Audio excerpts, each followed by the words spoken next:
আসসালামু আলাইকুম viewers, welcome back to my channel. আজকে আপনাদের সাথে খুবই সুস্বাদু একটা রেসিপি শেয়ার করব। তা হচ্ছে খেজুরের রসের সিন্নি।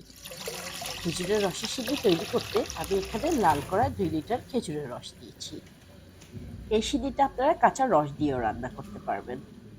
যেহেতু এটা লাল করা, তাই এখানে 2 লিটার দিয়েছি। কাঁচা রস দিলে আরো বেশি দিতে হবে।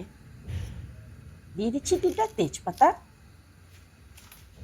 2 টুকরো দারচিনি, আর দিচ্ছি 4টা সবুজ এলাচ।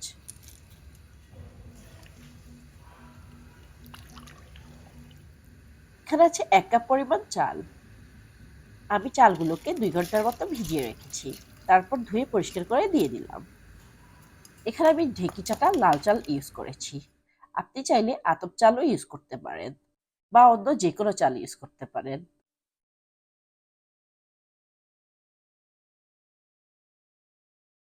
ঢাকনা দিয়ে রান্না করব, কারণ লাল চাল বা মোটা চালটা হতে টাইম লাগে। তাই আমি রান্না করব ঢাকনা দিয়ে। এখন দিয়ে দিচ্ছি স্বাদ মতো লবণ। এখন রান্না করব চালটা সেদ্ধ হয়ে যাওয়া পর্যন্ত।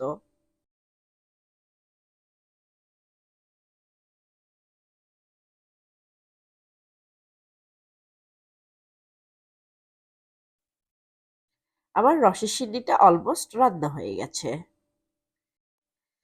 দিয়ে দিচ্ছি 3/4 কাপের মতো নারিকেল। আপনি আপনার পছন্দ অনুযায়ী বাড়িয়ে কমিয়ে দিতে পারেন নারিকেল। রান্না করছি আরো 10 মিনিটস।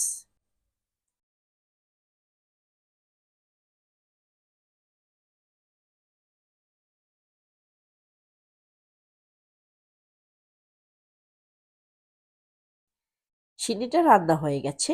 এখন আমি ডাল ঘুটনি দিয়ে একটু ম্যাশ করে নিচ্ছি, কারণ লাল চালটা সহজে গলতে চায় না। সো আমি একটু ঘুটনি দিয়ে ম্যাশ করে দিচ্ছি। এই চাল দিয়ে রসের সিন্নি রান্না করলে অনেক মজা হয়। একবার রান্না করে খেয়েই দেখুন। রসের সিন্নি রান্না হয়ে গেছে। এরকম পাতলা করে নামাতে হবে। নামানোর পর ঠান্ডা হলে আরো ঘন হয়ে যাবে। আশা করছি আপনাদের আমার এই রেসিপিটি ভালো লেগেছে। বাসায় অবশ্যই ট্রাই করে দেখবেন। আর আমাকে জানাতে ভুলবেন না কেমন হয়েছে। আজকের জন্য এই পর্যন্তই। আল্লাহ হাফিজ।